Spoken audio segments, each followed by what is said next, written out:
What does it mean to organize? By Gregory Lebens-Higgins. Read by the author. If you spend any time in left circles, you will hear the call to organize.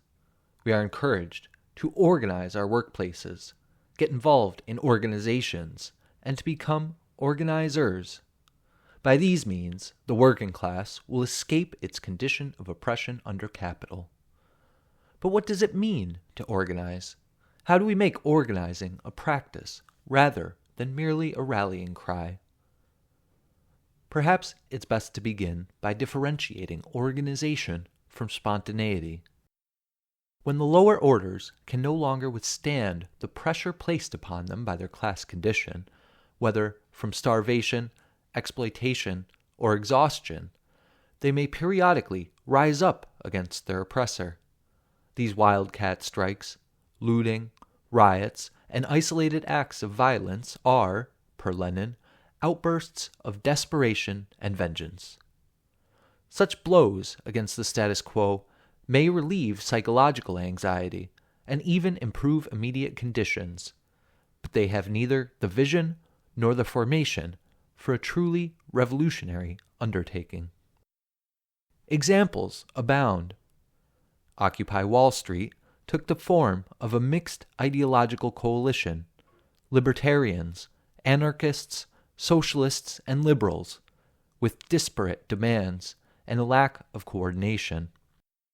The George Floyd uprising was an explosion against the state violence exposed by the callous murder of George Floyd and underscored by failure to manage the pandemic. After each wave, the tide rolled back, with no accountability for the extravagances of Wall Street and few lasting cuts to police budgets. The task of socialists, describes Lenin, is to combat spontaneity and bring it under the wing of a revolutionary socialist movement.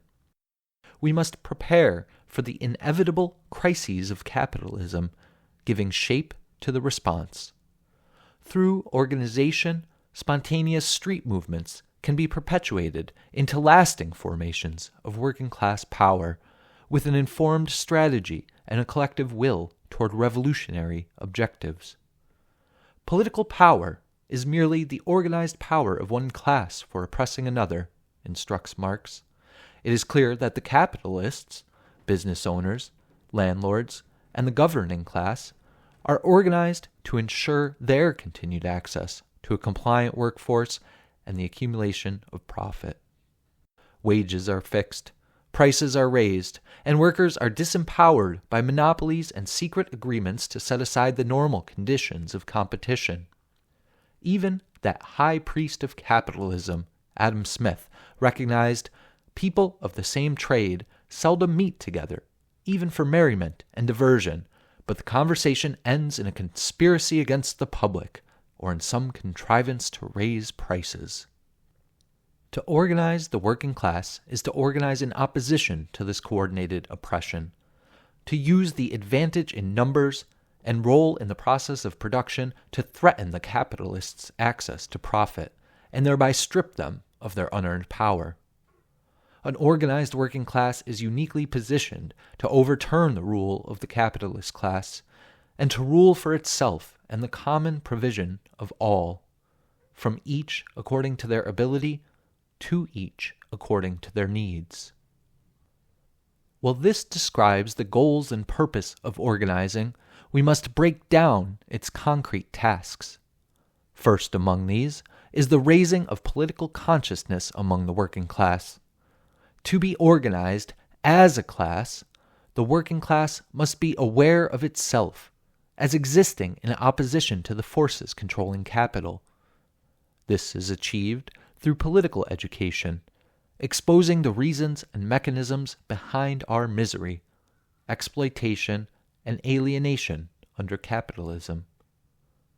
We must then democratically engage the working class in its own liberation. By taking an active role in the further development of the movement, participants become invested in the process. Their demands must be articulated in a coherent program, focusing energy and providing a measure of accountability. Always, the working class must remain self-critical, analyzing how its objectives further the fundamental alteration of class relations. Organizing also occurs on a practical level. Meetings must be scheduled for planning and discussion, minutes and records maintained, roles defined, and tasks assigned. All participants must be taught in the methods of revolution. Revolutionary experience and organizational skill are things that can be acquired, provided the desire is there to acquire them, writes Lenin. Teaching these skills to members develops the capabilities of the movement and maintains its democratic character. Rather than entrust an elevated vanguard, we must have faith that every cook can govern, and empower them to do so.